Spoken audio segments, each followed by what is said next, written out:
Welcome to Muddy River News This Week, furnished by Harvey's. I'm Bob Goff. My guest is School Board President Sayeed Ali, but I can't say that much longer, can I? You cannot. A couple more days, that's it. We'll have the official transition next week as we record this on Thursday.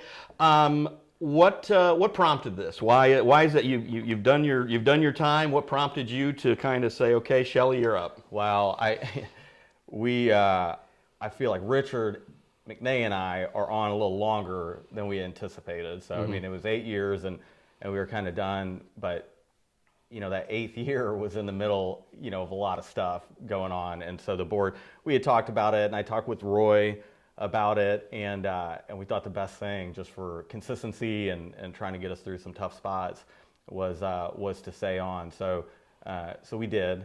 And, but I would say over the past year and a half, we've been transitioning with Shelley Arns, and I can't say enough good things about her. She ran point on the negotiations in the springtime. We've been trying to run everything through her. And so just kind of like more of a corporate America approach on succession planning. I know in the past, you kind of wait till an election is done, and then everybody gets together and kind of argues about officers and president, and we've never really done things that way. Right. I don't like that. I like a little bit more of a smooth and methodical transition. So, like I said, we've been working on it. We didn't want to do anything ahead of Roy retiring, but we definitely want to do it ahead of school starting. I think that is critical. Like me starting the same time Roy did, and then kind of building that relationship and not burdening our superintendent with the transition, let's say a year into his position or 6 Right. months into his position. So we wanted to do it ahead of the school year. And we looked at the calendar and said, let's go. Yeah. School starts in a couple weeks, and so I think it's going to be fantastic. Well, like you said, Shelley Arns, also she's a former teacher. Yeah. She served on the committee that helped hire Roy Webb. She led the committee that brought in Todd Pettit. So she's just been gradually doing more and more, Yeah. and not only being a former teacher, but also being heavily involved in a local family business. Yeah. She brings a lot of good stuff to the table. Yeah, if I'm being perfectly honest, for people that know me, I would say that they would say that I'm not short on confidence, and I think that we've done a pretty good job, and I think that I've done a good job, and Quincy in our school system is so important to me. I mean, when I say grace at our home, it's like we ask God to bless my family and this town, and then the country, kind of in that order. So if I thought for a second we weren't upgrading, I think I would definitely think about staying on and wanting to be president. But I honestly feel like she's a perfect hybrid of where is every single dollar going, because if you look at what her business is, it's real estate. And so when you look at people that have a vested interest or want to know where their taxes are going, there might be 20 families, 30 families, but I'm sure they pay a lot, and then for her to have a teacher's heart, and so I just think that hybrid of leadership and organization and background is going to be incredible. So I honestly think that at that position, at my current position, I think we're going to be upgrading there. My wife Ellen taught at Baldwin with Shelley for years, and don't take this the wrong way, but she likes her better than you. Yeah. Well, I think there'll probably be a lot of that. That's all right. Well, as we prepare for the school year, we certainly hope that we've put the pandemic as far behind us, and we hope there's not another flare up. And we hope monkeypox doesn't roll around or whatever. So, but you believe the school district is in a position to handle all that again, right? I think so. I think our leadership has never been stronger. I think that was one of the biggest things that Roy left us with, was just an absolutely incredible leadership team. And so I think our systems are in place, and we've got full confidence in not only the ability of all of our leaders, but I think the longevity too. I think there's a lot of buy-in about wanting to be in the school district, and we're looking at some long-term leaders. So I think that's fantastic. The retention issue still is something that I know the school district has made a conscious effort with some of the pay increases, the new contract, and then also the state mandated salary increase, minimum salary floor, if you will.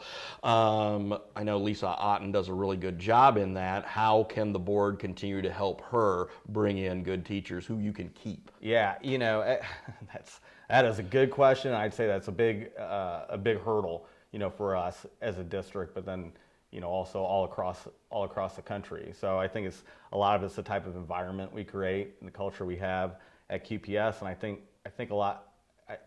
we've done a good job to make that, one of our strengths and not one of our weaknesses. When I started, I think that was some of our retention issues were had to do with the type of environment we created, from the board, from our leaders, and I think that has helped, a tremendous amount. But I think that's ongoing. I mean, Lisa's very creative, getting in touch with more and more younger students long before they graduate college, right, to try to engage them and create those pipelines, even offer letters to juniors. Sure. Yeah. Is something, and a lot of industries are looking at that. It doesn't trades or nursing. You just have to get more creative in this type of environment. And it's not only staff retention. Along with with Roy Webb's departure, you also had some other principals retire and move on. But it looked like in I think most of those positions, if not all of them, you were able to promote from within to fill those. Yeah, and I think that's the key. I mean, Quincy is a unique community, and the idea of when we were looking for Roy, that was the first thing. That was one of my first duties, as president, was to hire a new superintendent, and we always use an executive search firm, and we, I nixed that because I don't, it's you have two groups trying to convince someone, why they should come and work hard in Quincy, and I don't think that always happens. We're a unique community. We're a little bit off an island, and people that have buy-in to this community, people that have to go to the grocery store and talk with people they grew up with. I think that's where you find the leadership. I think it's been important for us to look from within first, because we think that those leaders, this is their community, and they will work hard. I've always had a problem with outside search firms, just because, number one, they're not only working for you, they're working for 17 other schools. Yeah. Am I going to get the best one? Do I have to pay you more money than you're paying school district X to get?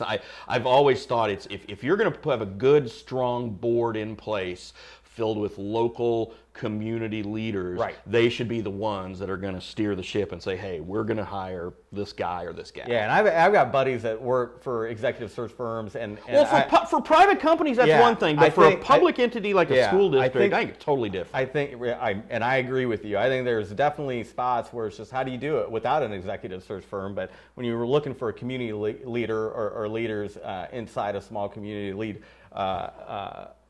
other families and people that you've grown up with, it's tough for me to see someone coming in when we have such strength, on our bench right now. And so we try to utilize that. We are less than a month away from the start of football season. Do you have any wagers in place with your friends at 10th and Jackson yet? No, not yet. I'm worried,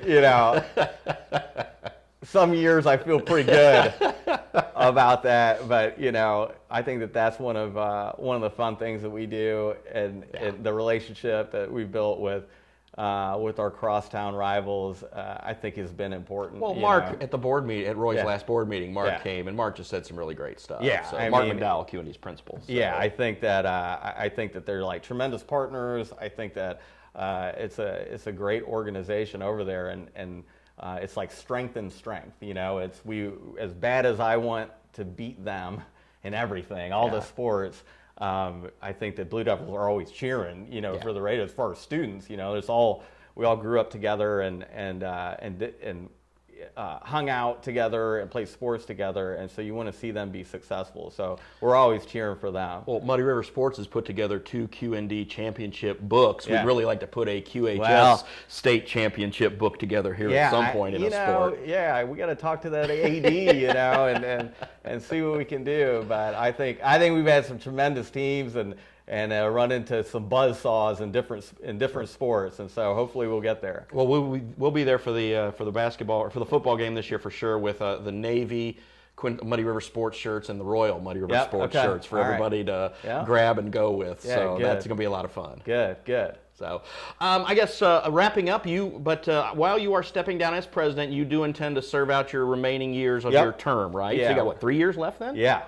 Remaining years, and we'll get to work and see what type of roles that I'm going to have the board where Shelley is going to want me and all that. But is it possible you chair some committees, or will you just possibly? I don't know. Whatever she says. Yeah, I don't think they want me on a lot. I mean, you won't see me chairing curriculum or anything like that. But yeah, I think wherever they need me, I'm gonna be happy to be on there. Over the past 7 years, I would say that I'm proud of a number of things, as well. When we got on the board, Sheldon and Richard and I, if you remember in 2013, we knocked on 1,000 doors, and people would say, okay, but you got to stop. Yeah. You got to stop with it. It's embarrassing. You're supposed to be doing stuff for kids, and so we shouldn't be eating popcorn while we're watching school board meetings. Right. And so I think over the past 7 years, we started out where our tax rate was at $413, and right now we're at $398. And so the idea of over a 7 to 9 year period of lowering taxes, but then being able to accomplish things like 5 new school buildings and revamping all leadership and hiring superintendent like Roy Webb. We were on the brink of a strike with our own people at the beginning, and I would say that now our relationship with them is probably the strongest it's been. It's the longest contract you've had in a long time. Yeah, absolutely. So I think that in a very challenging 7 year period, I think it'd be hard to find a public body that's been able to reduce the tax rate while still growing and accomplishing what we have. And while COVID was awful for everybody, the one silver lining of the cloud was you did get a pretty decent chunk of cash for having to deal with all that. Yep.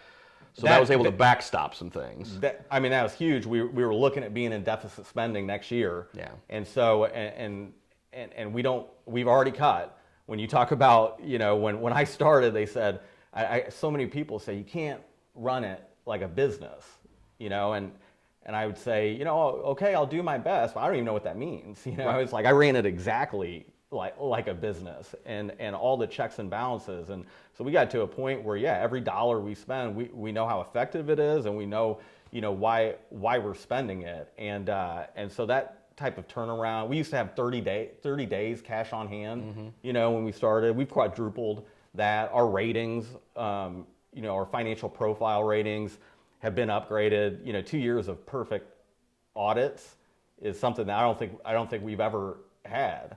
And so when you look at everything, as a whole, it's something that I think our board is very proud of. It's just, I think one of the biggest reasons we've had the success that we've had over a 7 year period is you've always, no matter when, we've always had 7 board members that didn't have an agenda. They didn't come on the board to fight a certain thing. Right. They're just parents. It's like, yeah, sure. Yeah. I'm in the community and I'll volunteer to kind of help and do what I can to make our district better. And man, that makes my job. That made my job a lot easier. Any board members who ran because they wanted a certain coach fired or some crap like that. Right. Which permeates a lot of school boards. You see that a lot. And so, for a board that has always had very different personalities, very different views on you name it, a pretty wide spectrum of board members, I think that our behavior, I guess I would say, and how we handle ourselves in trying to do what the community had requested, Right. you know, for so long is something that I think we're all very proud of. Yeah, the only rough spot was probably when all the COVID stuff was going on and the mask factions Yeah. and all that stuff. And that there was no easy solution Yeah. there, and you weren't going to make any. Nobody was going to be happy regardless. Yeah, it was, and yeah, that was just one of those times. I'd say in all the 7 years that I've been president, people say, "Oh, you know, how do you do it?" I'd say it's the best thing I've ever done. I mean, it gave me so much. You do have a wife and 2 children, so Yeah. let's backtrack that. Yeah. It's the third best thing you've It's ever the done. third best thing that I've ever done. I'd say almost professionally. There it was you go. huge. You gain perspective. You learn how to work with, you know, a lot of different people. But yeah, at some points, it is we have to handle ourselves the best way we know how.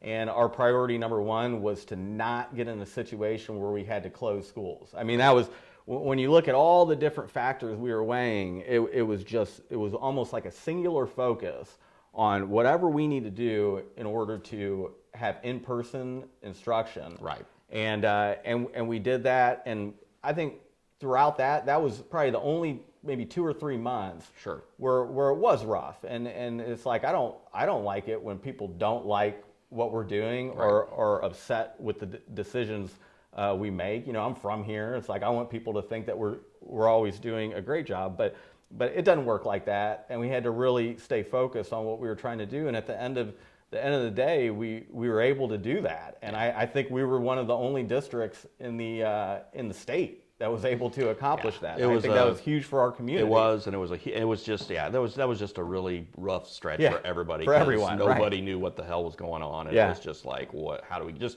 get this over? I mean, that was the thing. Yep, absolutely. Well, Sayeed Ali, thank you for your time and thank you for your service. Thank you very much, Bob. Appreciate it, man. All right. That's all the time we have for now. I'm Bob Goff. Have a great week.